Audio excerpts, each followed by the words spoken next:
Before we get into this week's episode, I want to make a plug for Art Market Minute. This is ArtNet News' new micro-podcast hosted by Margaret Kerrigan, who's the site's news editor Europe. It offers a weekly snapshot of essential art market news, expertly compiled by the ArtNet Pro editorial team. Rediscover travel with NetJets, the worldwide leader in private aviation. NetJets offers personalized solutions to meet and exceed the unique needs of discerning travelers like you. Pairing the largest private jet fleet in the world with an unmatched commitment to safety and service makes NetJets the ultimate solution. To speak with a private aviation expert, visit netjets.com. It's a very brutal, nasty history, and it's true that we don't think about that. We think about the art and the culture, and people talk about being the modern Medicis. Hi, I'm Ben Davis, sitting in today for Andrew Goldstein, and this is The Art Angle, a podcast from ArtNet News, bringing each week's biggest art news story down to earth.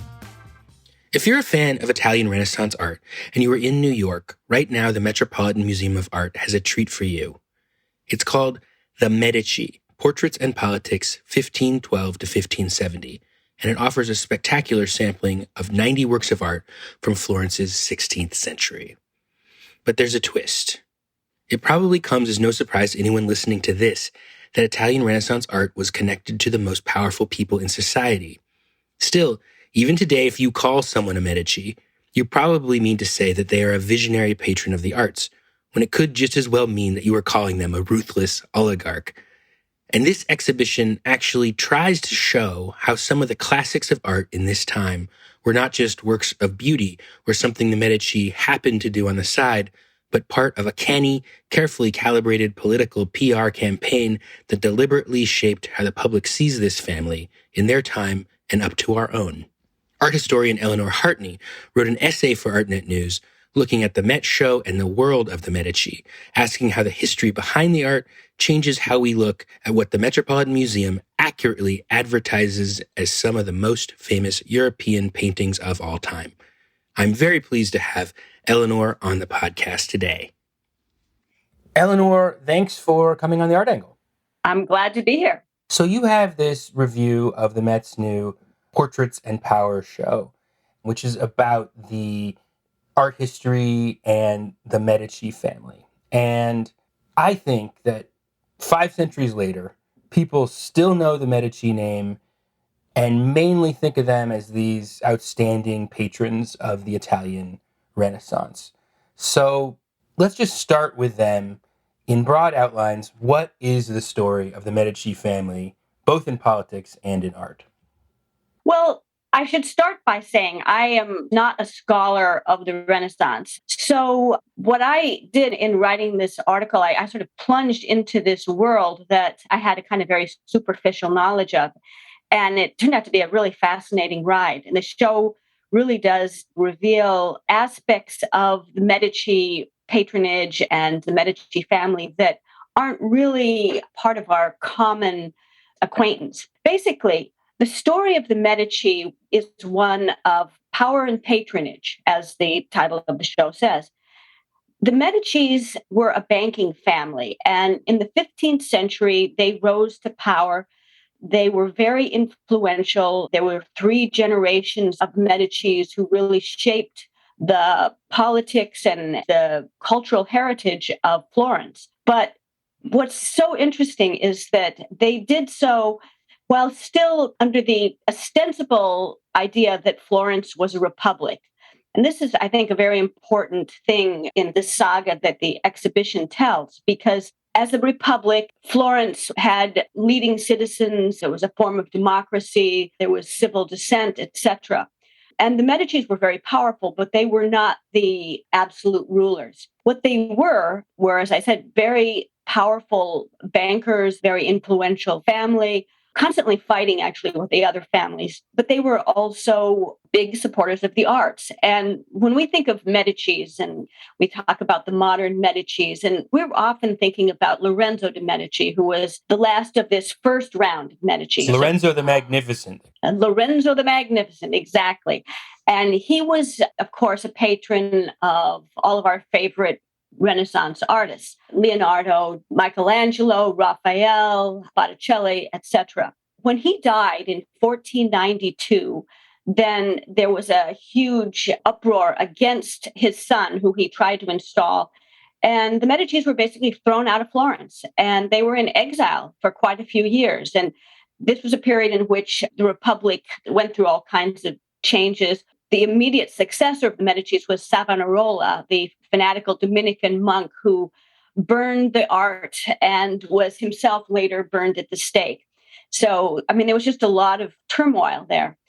And so there were years in which the Medici family were trying to get back into power. And finally, in 1512, they were able to return to the city and to begin to exert influence again. They did this in part through infiltrating the papacy. They installed two Medicis as popes, and they were very helpful in getting them back into power because they had alliances with Charles V, who was the Holy Roman Emperor. So there was this whole period of upheaval, and there were sieges, and there were plagues, and there were assassinations, and all kinds of things going on. And finally, they managed to install really the last of the line of the first Medici family, of Lorenzo's immediate family, Alessandro, who was a complete dissolute and was not too long afterwards assassinated by a distant cousin in a move that many people applauded as a tyrannicide, a killing of the tyrant. And so at this point, things were looking pretty bad for the Medici family, and they didn't have direct descendants of Lorenzo. So they turned to a lesser branch of the family, and there was a young man, 17 years old, Cosimo de' Medici, and they installed him as the new leader of the Medici family and the one who was going to try to be the ruler of Florence. Everyone assumed that he would be either assassinated, as many of his predecessors had been, or that he would be a very weak ruler. It would be easy for the other families of Florence to guide and to take over. But in fact, he turned out to be this amazingly astute political leader.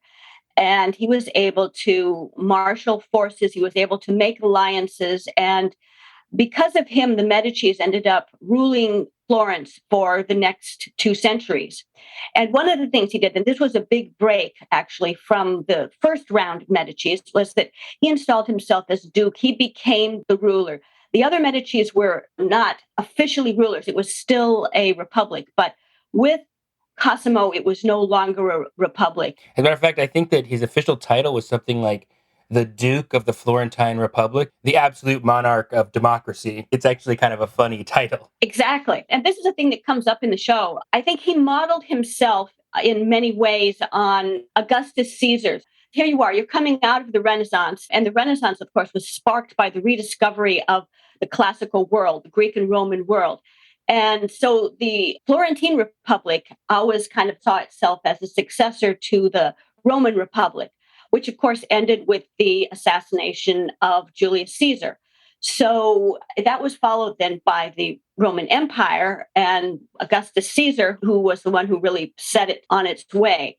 So in many ways, Cosimo modeled himself consciously, and many of the artists and writers of the time helped him in this as sort of the new Caesar Augustus of Florence. So it's very interesting the way that the past kept coming up and governing the way that people thought about Florence and what it was and what its possibilities were. And he took that and he used that to help in the popular mind give himself legitimacy. Right. So, and I guess maybe this is my own present projecting into the past, but what I take away from all of this is that when we think of the Renaissance now, we think of the art, and that the actual political history of the period is just incredible period of turmoils and reversals, and the Medici at the heart of it all kind of originating the archetype of the banking business family who rises to prominence and then becomes so enamored of their own self-importance that they buy their way into government, becoming literal popes and monarchs, and then at the same time sort of originating the archetype of using patronage of the arts to cover all that over. Absolutely. I mean, that's what's so fascinating about this story. They didn't just buy their way in. I mean, it was through assassination, through sieges, laying waste to other city states. It's a very brutal, nasty history. And it's true that we don't think about that. We think about the art and the culture, and people talk about being the modern Medicis. This is seen as being, kind of benevolent patron of the arts. But in fact, the brutality really and the culture were kind of hard to separate. I mean, this question of how is it that it was possible for Cosimo and for Lorenzo before him to create and to patronize all this art? Well, behind it was the sword. Yeah, and I always think it's this kind of historical irony, and maybe tells you a lot about how history gets written, that we think of the Medici name means great patron of the arts, and the name Machiavelli forever means evil, cynical, corrupt. But the Medici were the dictators, and Machiavelli was actually on the side of the Florentine Republic. That's right. Yes. And he was simply trying to give rules for how a ruler could hang on to power. He was very much opposed to everything that the Medici stood for. So you're an art historian, and this show, as you say, starts with Cosimo de' Medici. It's not the high Renaissance of Leonardo and Michelangelo. This is a different period of art. And as you say, the art is doing a little bit of a different thing. And technically, this is the period we call mannerism. Let's get nerdy and talk about that term. What does that mean, both historically and in terms of art? The high Renaissance was associated with this return to humanism. It was inspired by reacquaintance with classical models and work of people like Leonardo and Michelangelo, associated also with a kind of naturalism and a kind of penetration of the soul in a way. The Mannerist period that followed it, and which was patronized by Cosimo, was very different. To our modern eyes, it seems very artificial. It's exaggerated. Where the Renaissance was about harmony and balance and beauty, mannerism is really about a kind of exaggeration, like Pontormo's Madonna with the long neck, these physical impossibilities, basically. Now, you don't see that so much in this show, although Bronzino certainly in his allegorical work did work that was very sort of exaggerated, unnatural, and artificial looking. But I think what does make this work mannerist is that it's very much about a kind of elegant surface and about sort of not going below that. And that, I think, was part of what made it so useful in a way to Cosimo. He wanted to be seen as a warrior, but not as a kind of brutal autocrat. And so the paintings that you see of him in this show, it's very elegant and calm, and you don't really feel that you get beyond the surface in a way. It's almost like he's wearing a mask in these paintings. And so he could disseminate these paintings, and paintings were disseminated the way that now, I guess, if you wanted a photograph of the president or something, they were disseminated to allies and to patrons, etc., people that Cosimo was trying to get favors to or create alliances with. And so they were really kind of very symbolic in a way. They weren't really meant to be pictures of the soul. They weren't meant to really get you down into the real personality. And so there's a sort of interesting blandness to a lot of the portraits in the show and the faces in the show. In later years, mannerism is often seen as being a kind of falling off from the high achievements of the Renaissance because it is so artificial looking. So why don't you tell me what you see when you go into the Metropolitan Museum to see this show? The show is divided into several sections that sort of tell the history, but tell the history through portraits. You see a kind of evolution in the show from the early portraits during the kind of more tumultuous period when the Republicans and the Medicis were sort of fighting it out. And you see portraits that are kind of much more somber and they are more subdued in a way. Then you come into the period of Cosimo and these beautiful, opulently painted portraits with incredible attention to the details of clothing and of ornament. There's also various non-art objects, weaponry, coins. Actually, it's very interesting. There's a lot of coins which show the other aspect of Medici patronage, which was, of course, the public work. They were commemorated with these coins. So you see those. Then you move to the various characters. And that was one thing I found really fascinating, that you have all these paintings of characters in the saga of the rise and long tenure of Cosimo de' Medici.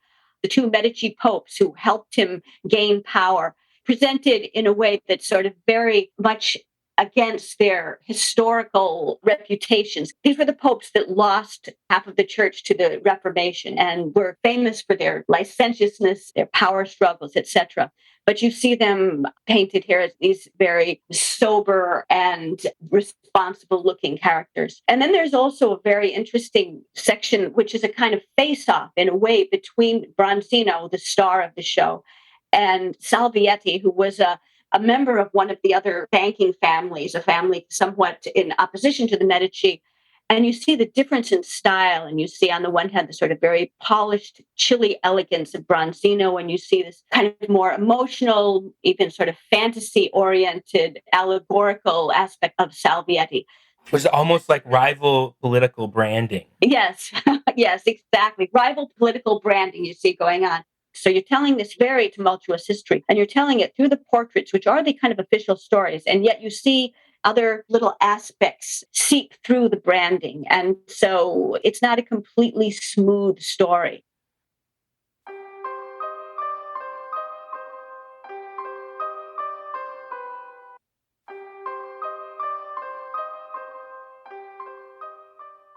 But in a way, I guess it perhaps seems very modern to us. It's kind of a form of public relations. And I think you can view a lot of the stuff in this show through the lens of, this very carefully crafted image management for a European politician, essentially.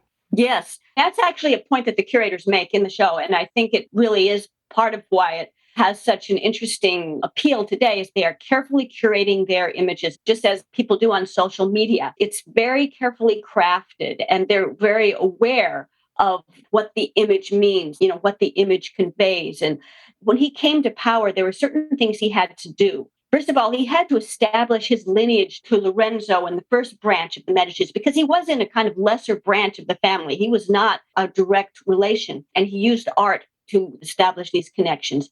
He also needed to project a certain kind of image to the populace, a certain kind of benevolent ruler. And so the art was also very useful in that way. And he also needed to use the art as a way of creating allies. I mean, one of his most important allies was the Holy Roman Emperor Charles V. And he got that alliance actually through his marriage to his wife, Eleonora de Toledo, who turns out to be a very formidable woman. There's a number of interesting portraits of her, but again, like the portraits of Cosimo, they're very mask-like. You don't really get into the surface of the person. It does feel like it's sort of pure image. It's branding, really, in many ways. Yeah, well, maybe let's talk a little bit about Eleonora de Toledo. So what was her role? And these paintings of her, what role did they serve? There were paintings of her alone, paintings with her children, because she bore Cosimo 11 children, which is sort of astounding. So she was very good at bringing him heirs, because that was a problem that, as I say, the first branch of the Medicis ran out of heirs because of assassinations and deaths in war and et cetera, et cetera. So there were 11 children there. So there was assured to be an heir. So a lot of the paintings show her with the children, with the boys especially. But she was also an advisor to her husband. She was a very well-placed woman. Her family was connected to the Holy Roman Emperor, who turned out to be a very important ally for Cosimo. And she was also a patroness of the art in her own right. So the portraits of her, I think, place her at the center of this new Medici dynasty. So, as you say, this artist, Agnolo Bronzino, is sort of the star of this show. How would you describe his relationship to the Medici, and how would you describe his style?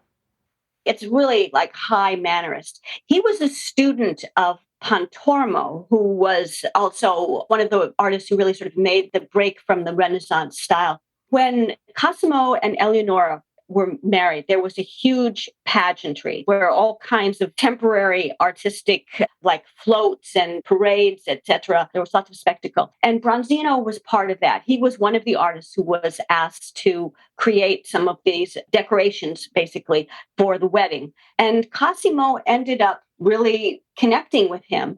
And he ended up being basically the official portrait painter of the Medici dynasty. So in this show, there are far more paintings by Bronzino than any other artist. And What I did find interesting is that there's a kind of sameness to them. There's a kind of finish, a mask-like quality. They feel like they are very much a part of this idea of branding. There are other artists in the show whose work also partakes of the Mannerist style, but I think they have more life in them. But Cosimo really, I think, gravitated to Bronzino because he was able to really consistently create this image, which was the image that Cosimo was trying to cultivate.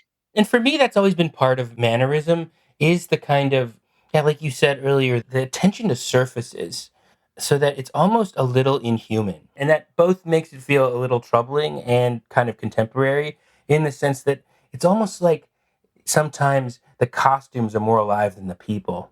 Yes, that's right. And I found it interesting that in a lot of the writing about this show, people sort of quickly move on from the portraits themselves and talk about the beauty of the garments. And in fact, there is even an actual garment, a dress that was probably worn by Eleonora in the show. They're just beautifully painted, and it's an art of surfaces. And you're right, in that sense, there is something that maybe is more contemporary, that there's a kind of abstraction, really, of the faces, an abstraction of the forms that's accompanied by this kind of intense focus on the beauty of the silks or the jewels, and making you realize that they were made rulers because they fitted a certain role, and that these paintings help to ensure that they seem to really belong in that role. So another thing you'll see a lot of in this show is weaponry. I mean, literal, actual weapons. As you said, Cosimo was a military figure and projected his power as such. And Bronzino often famously paints Cosimo in armor. There are also these other depictions of him that are allegorical, are Cosimo nude, playing the lute as a mythological figure, as Orpheus. And I think that the projections of him as a general or military man probably read very clearly to people in the present, but the mythological ones, what kind of power they're projecting, might be a little more enigmatic. I mean, it's kind of hard to imagine an official portrait of, say, the president in the nude. Yeah, we're talking a picture of like the president nude on a bearskin rug. That kind of image. Yeah. No, you wouldn't do that today. Well, I think that there were several things. Part of that was the portrait of Cosimo as Orpheus, of course, emphasizes his artistic side. Orpheus being, of course, a god of music. There's the famous story where his wife died and he tried to follow her down into the underworld, and playing the music, he was able to get down to the underworld to try to rescue her. But then he was told that he could only bring her out if he didn't look back. He looked back and she had to go back forever. And it's kind of this very tragic story, but it also emphasized him both as a kind of tragic figure, but also as one who was sort of very faithful to his wife. So that would, of course, have some resonance in terms of his relationship to Eleonora. I think that one of the reasons for these allegorical portraits was, again, to cement this notion of a continuity with the classical past, that it was very important for both in the High Renaissance and in the Mannerist period in the 15th and the 16th century for Italians to feel that they were connected to that classical past, which had recently been rediscovered and explored. And so there was this effort to find models in the past. When Alessandro de' Medici was assassinated, his assassin was seen as Brutus, going back to the killer of Julius Caesar. And Cosimo himself wanted to be thought of in terms of Augustus Caesar, who himself declared himself a god. So the mythological figures were part of being, I think, this tie back to this great classical past. And it was a past in which Italy was a very important, and Rome was a very important power, but also that it was a place where the arts were cultivated and philosophy was cultivated, and it was a place of high culture. So it's a way of creating, I think, a bridge between the past and the present. I mean, we see a little bit of that here, I guess. We're always thinking about the founding fathers and the connection between past and present in that way. But in this case, it was done through these allegorical figures. Right. So it's a political mythology. People are costuming themselves up in a political mythology that connects them to both the spiritual and higher values and political lineage, I guess. Yeah, exactly.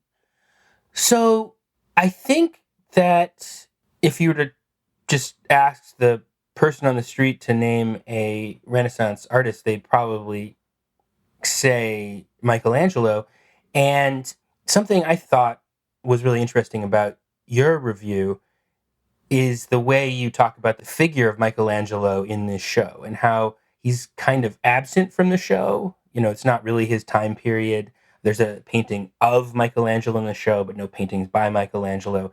But you write, Michelangelo posed a problem for Cosimo, nevertheless. And in your review, talking about, the shadow that he casts over the show. And what do you mean by that? You're right. I think that the man in the street would probably name Michelangelo as the most important or the most famous Renaissance artist. And if you ask what's the most famous Renaissance work by Michelangelo, he might very well say Michelangelo's David. And Michelangelo's David was created when the Republic was embattled. And it was really intended by Michelangelo as a symbol of the importance of the Republic here. David, the shepherd boy who destroys the giant Goliath and brings his people back out of tyranny. In some ways, Goliath was the Medici, right? Yes, exactly. Exactly. And that is what I think Michelangelo had in mind. He hated the Medici. So when the Medici came back the second time around and Cosimo basically ended the Republic and became a autocratic ruler, Michelangelo left Florence never to return. The problem was that Michelangelo was then, and as he is now, probably the most famous Florentine artist. And he went to Rome and he spent the rest of his life working there. Cosimo kept trying to lure him back because, again, he's looking for legitimacy, not only politically, but culturally. But Michelangelo could give that to him, but Michelangelo refused. So when Michelangelo died, Cosimo engineered the return of his body to Florence. And then he had another one of these great big pageants that the public loved. And there was a huge celebration. And basically what he did or was trying to do was to cement Michelangelo back into Florentine history and into the history of the Medici as the rulers of Florence. So in the show, there is only one portrait of Michelangelo, no works by Michelangelo, because of course he was gone at this time. And yet a lot of the paintings, even by Bronzino, copy poses of figures in Michelangelo's paintings. He was very much on everyone's mind and very much in everyone's consciousness. Meanwhile, of course, the sculpture of David, which remained in Florence throughout the whole Medici period, was there sort of as this symbol of everything that the Medici had overthrown. And so they, of course, kept it because it was such an important sculpture, but at the same time, it was very problematic. And so that's why Cosimo, at the end of Michelangelo's life, tried to sort of recuperate him back. But Michelangelo's David is really an enduring symbol of the fight against tyranny. And this was something that Cosimo really could not change. I do think that it's news to a lot of people, the intricacy of the political dynamics there.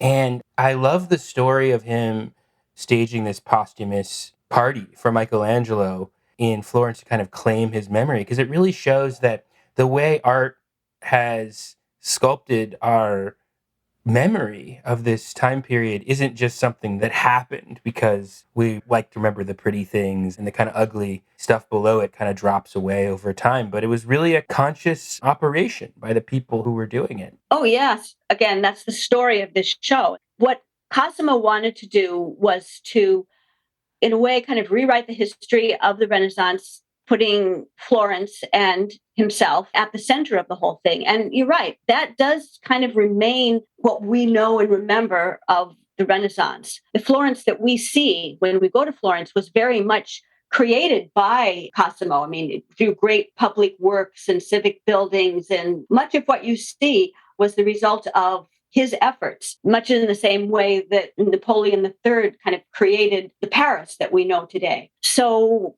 part of the story is, yes, what power and money and art together can do. But then I really do feel that part of the other part of the story is that art can sometimes slip out through the cracks. Art is not so completely malleable. And great art, particularly the art of someone like Michelangelo, is something that even the most powerful autocrat cannot fully control.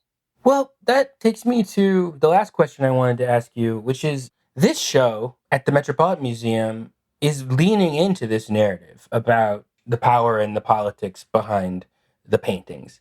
And I was just wondering if you thought that that was a new development in how this story gets told for the public. Do you think that reflects the present, or is this how it's always been told and it just somehow resonates more with the present? Yeah, I thought it was interesting that the Met chose to focus on this period. Part of it is that it is a period that we're not so familiar with. But you're right. I can't help feeling that part of it is also because questions about patronage and power and politics are very much in the air right now. It's not so much the political leaders now who are using art. In fact, they're more likely to be using social media to craft their images. Certainly, we saw that in the last administration. But on the other hand, art is something that has been very much taken and supported by patrons who perhaps are trying to whitewash their image, take some kind of attention away from other activities. All the controversy about the Sacklers, who were such great patrons of the art, and now their name is being stripped from many museums because of their connection to the opioid crisis. So these questions of power and patronage, I think, are kind of eternal. And it's like, what is the role that art plays? And so having this show right now is something that makes us think about that and maybe gives us another kind of perspective, a historical perspective on it, but also raises questions about what happens when art serves politics and power, and what are the limits of power's ability to use art for its own purposes. Well, I think that's an excellent question to end the conversation on. So thank you very much, Eleanor. Oh, thank you. That's it for this week's episode. If you like what you heard, you can subscribe to the show on Apple Podcasts, on Spotify, or wherever else you get your podcasts. Also, take a moment to rate and review us. It will help other listeners discover what we're doing. And if you have some feedback or maybe a recommendation for a future episode, go ahead and email us at podcasts@artnet.com. That's podcasts@artnet.com. The Art Angle is produced by Sonia Manalili, Tim Schneider, and Caroline Goldstein. Thanks for listening, and we'll see you all next week.